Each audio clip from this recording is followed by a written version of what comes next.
Shalom ព្រះបន្ទូលលើកទឹកចិត្តថ្ងៃទី15ខែមិថុនា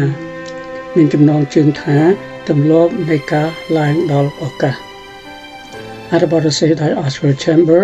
បកប្រែសម្រួលនិងអានដោយអោមសាមយូអែលព្រះបន្ទូលថ្ងៃនេះអេពីសូតជំពូក1ខ15ដល់ខ18ដោយហេតុនោះកាលខ្ញុំឮនិយាយអំពីសេចក្តីជំនឿដែលអ្នករាល់គ្នាមានដល់ព្រះយេស៊ូវហើយនឹងពីសេចក្តីស្រឡាញ់ដែលមានដល់ពួកបរិសុទ្ធទាំងអស់គ្នានោះខ្ញុំមិនដែលលែងអរព្រគុណដោយព្រោះអ្នករាល់គ្នាឡើយគឺខ្ញុំតែងដំណើរពីអ្នករាល់គ្នាក្នុងសេចក្តីអធិដ្ឋានរបស់ខ្ញុំវិញដើម្បីនឹងសូមឲ្យព្រះនៃព្រះយេស៊ូវគ្រីស្ទជាព្រះអម្ចាស់នៃយើងគឺជាព្រះវរបិតាដ៏មានសេរីល្អបានប្រទានឲ្យអ្នករាល់គ្នាបានវិញ្ញាណតែប្រោសឲ្យមានប្រាជ្ញាហើយក៏បើកសម្ដែងឲ្យដឹងពីដំណើរស្គាល់ទ្រង់ដើម្បីឲ្យភ្នែកចិត្តរបស់អ្នករាល់គ្នាបានភ្លឺឡើងប្រយោជន៍ឲ្យដឹងថាដែលទ្រង់ហៅអ្នករាល់គ្នានោះមានសេចក្តីសង្ឃឹមជាយ៉ាងណាហើយថាសេចក្តីល្អដ៏ប្រសើរក្រៃលែងនៃមរតកទ្រង់ក្នុងពួកបរិសុទ្ធជាយ៉ាងណាផងទម្លាប់នៃការឡើងដល់ឱកាសតើអ្នកចាំថាហេតុអ្វីបានជាអ្នកត្រូវបានទទួលសេចក្តីសង្គ្រោះគឺដើម្បីឲ្យព្រះរាជបុត្រាបានបង្ហាញអង្គទ្រង់នៅក្នុងជីវិតរបស់អ្នកឥឡូវនេះអ្នកត្រូវប្រើគ្រប់អំណាចទាំងអស់របស់អ្នកដើម្បីបង្ហាញថាការជ្រើសរើសអ្នកឲ្យបានក្លាយជាកូនរបស់ព្រះគឺដើម្បីឲ្យអ្នកបានឡើងដល់ឱកាសរាល់ពេល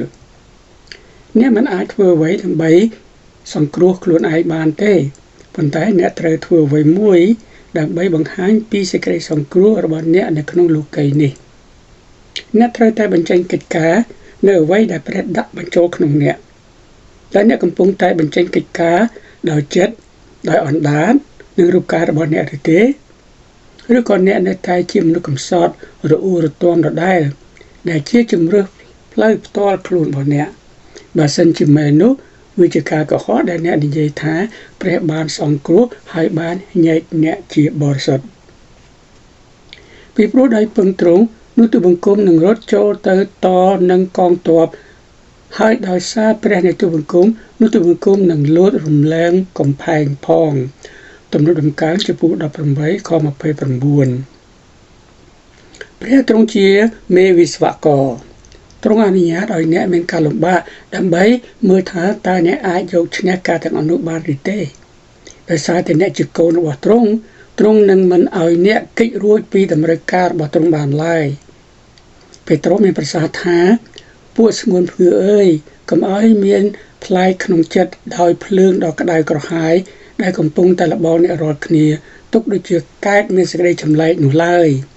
ពេត្រុសទី1ចំពោះ4ខ12លុះត្រាដរាបណាការសាឡបោដើម្បីផ្ដល់ឱកាសបានបង្ហាញទ្រង់នៅក្នុងខ្លួនអ្នកទោះតាមរបៀបណាក៏ដោយនោះមិនសំខាន់ថាទ្រង់បណ្ដាលឲ្យអ្នកមានការជឿចាប់បណ្ណាទេគោលបំណងនៃជីវិតជាសិស្សគឺព្រះបិតានឹងធ្វើអ្វីដែលទ្រង់ចង់បានដើម្បីឲ្យព្រះរាជបុត្រាទ្រង់បានសម្ដែងឲ្យឃើញជាមួយនឹងយើងនៅទីនេះមិនមែនដើម្បីបង្គាប់ព្រះទេយើងនៅទីនេះដើម្បីចុះចូលជាមួយនឹងព្រះハតិរបស់ទ្រង់ដើម្បីឲ្យទ្រង់ធ្វើការតាមរយៈយើងដោយប្រើប្រាស់យើងដើម្បីចិញ្ចឹមនិងផ្គត់ផ្គង់ដល់អ្នកដទៃយើងត្រូវតែត្រៀមខ្លួនជាស្រេចដើម្បីឲ្យព្រះបុត្រានៃព្រះបានសម្ដែងមកក្នុងយើងនៅទីនេះនិងឥឡូវនេះ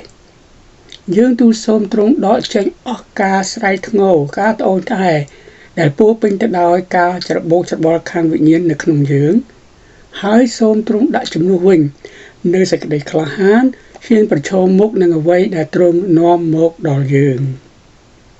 សូមអធិដ្ឋានជាមួយខ្ញុំព្រះបិតាដែលគង់នៅឋានសួគ៌នៅក្នុងពាក្យនៃព្រះគម្ពីរយ៉ាកុបចំពុក1ខ2ដល់ខ4បានបរិយាយថាបងប្អូនអើយកាលណាអ្នករាល់គ្នាមានសេចក្តីល្បួងផ្សេងនោះត្រូវរាប់ជាសេចក្តីអំណរសពគ្រប់វិញដោយដឹងថាការលបងលមើលសេចក្តីជំនឿនៃអ្នករាល់គ្នានោះនាំបង្កើតឲ្យមានសេចក្តីខ្ជាប់ខ្ជួនចូលទុកឲ្យសេចក្តីខ្ជាប់ខ្ជួននោះបានធ្វើការឲ្យសម្រេចពេញលេញចុះដើម្បីឲ្យអ្នករាល់គ្នាបានគ្រប់លក្ខហើយពេញខ្នាតឥតខ្វះអ្វីឡើយ